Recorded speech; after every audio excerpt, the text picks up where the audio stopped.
All right, today we are jumping into one of the most famous trials in all of history, the trial of Socrates.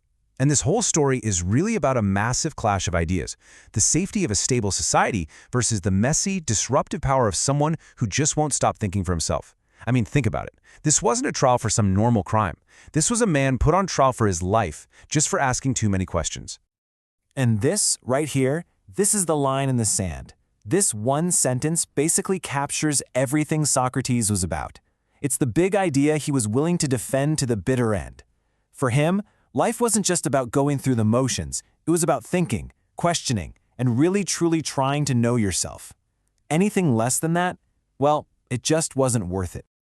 Okay, so here's how we're going to break it all down. First, we'll set the scene at the trial itself. Then, we'll dig into the bizarre divine mission that got him into this mess in the first place. We'll look at his absolutely wild defense, the shocking verdict, and then we'll wrap it all up by talking about why this story from over 2,400 years ago still matters so much today. Okay, so picture this. The year is 399 BC. We're in a packed courtroom in Athens. And the defendant? He's the 70-year-old guy, Socrates. Everybody in town knows him. He's that kind of weird dude who hangs out in the public square all day, just talking philosophy with anyone who will listen.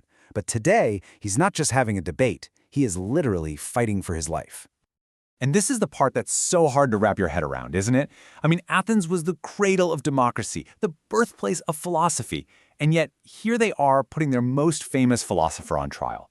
This was way more than just a legal case. It was a showdown between old traditions and a brand new way of thinking. So what on earth did he do that was so bad they wanted him dead? So on paper, the charges were pretty clear. But Socrates, he basically said, nah, that's just a smokescreen. He argued the real reason he was on trial was that for decades, he'd been an absolute pain for all the powerful people in the city. His nonstop questioning made all the so-called wise men look like fools, and they've been trashing his reputation for years. These charges, they were just the perfect excuse to finally get rid of him. So how did it even get to this point? To really get why Socrates just refused to back down, you have to understand his mission. See, he genuinely believed he was on a mission from a god. A mission that all started with a super confusing message from the most powerful voice in the entire ancient world. Now you have to understand, the oracle at Delphi wasn't some roadside psychic. This was the real deal. This was the ultimate authority. We're talking kings, generals. They would travel for weeks just to hear what the oracle had to say, because they believed her words came straight from the god Apollo.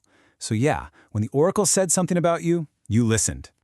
So can you just imagine hearing that? Socrates himself was totally floored. His whole public persona was built on the idea that he knew absolutely nothing. So how could he possibly be the wisest person alive? He decided it couldn't be literally true. It had to be a riddle. And so he sets off on this quest, this mission from a god, to try and find someone wiser than himself and figure out what the oracle really meant.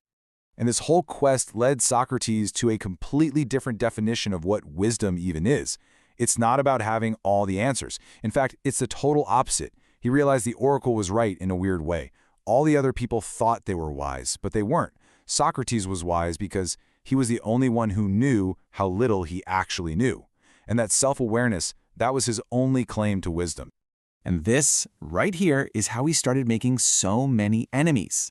He'd go up to a politician who gave these grand speeches, but when Socrates asked him to define something simple like justice, the guy had no clue. He'd talk to poets who wrote these incredible works, but they couldn't even explain what their own poems meant. He talked to skilled craftsmen who were experts in their field, but they thought that made them experts in everything. By showing them they didn't know what they thought they knew, he left behind a long trail of powerful people with bruised egos. So when Socrates finally gets up in front of the jury, it's important to know that his apology is not what we think of as an apology. The Greek word apologia actually means a formal defense. He wasn't there to say, I'm sorry. Oh no. He was there to defend his entire way of life, his mission, and his total commitment to the truth.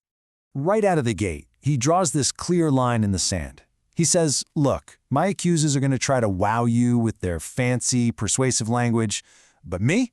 I'm not doing any of that. I'm just going to give it to you straight.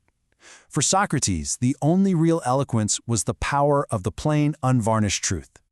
And then he just starts tearing the charges apart using pure logic. It's pretty brilliant. He gets his main accuser, this guy Miletus, tied up in a logical knot. Miletus had accused him of being a total atheist, right? Believing in no gods at all. But the charge also said he believed in new spiritual agencies. So Socrates is like, hold on, which is it? You can't believe in spiritual things without believing in spirits or gods, just like he can't believe in horse riding without believing in horses. The charge just completely falls apart. And this is his famous metaphor for his whole purpose in Athens. He says, think of the city of Athens as this big, beautiful, noble horse, who's also kind of lazy and slow. And me, he says, I am the annoying fly, the gadfly, that God sent to bite the horse and wake it up. His job wasn't to harm the city, but to constantly annoy it into thinking and pursuing what's good and true. So despite this masterful defense, it wasn't enough. The jury wasn't convinced. And now we get to the final part of the trial where we see Socrates at his most fearless, forcing everyone to confront what justice really means. The verdict comes in, guilty. But get this, it was incredibly close. The jury had 501 guys on it, and the vote was so tight that if just 30 of them had voted the other way, Socrates would have walked out a free man. Just 30 votes. It really shows you how divided the city was about him and his ideas. Okay, this part is just stunning. So after you're found guilty, you get to suggest your own punishment, kind of like a plea deal. It's a chance to save your own skin. So what does Socrates propose? Exile? A big fine? Nope. He says that as a reward for all his service to the state, they should give him free meals for life at the public's expense. The same honor they gave to Olympic champions. I mean, the absolute audacity. He just would not compromise his principles, not even to save his own life. And here we get to the heart of it all. When he's basically given the choice between silence and death, Socrates doesn't even blink. For him, to stop practicing philosophy, to stop questioning everything, would be to disobey his God and betray his very soul. He would much rather die than live a life without thinking, because a life like that, well, it had no value to him at all. So, Socrates was sentenced to die by drinking a poison called hemlock. But in a weird way, his death wasn't the end. It was really the beginning. It's what cemented his legacy and turned him from a local character into a timeless martyr for truth and intellectual courage.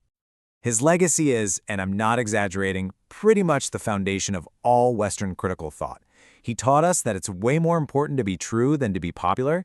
He showed us that we have to have the courage to question things, especially the authorities and traditions that everyone else just accepts. His entire life was proof of the idea that knowing yourself is step one to living a good life. And you do that by asking questions. Constantly. So, we're going to end by turning the Socratic method back on all of us.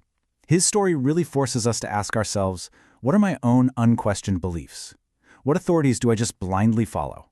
In a world that so often pushes us to just fit in, that little gadfly's question still stings, reminding us that an unexamined life, our own included, is simply not worth living.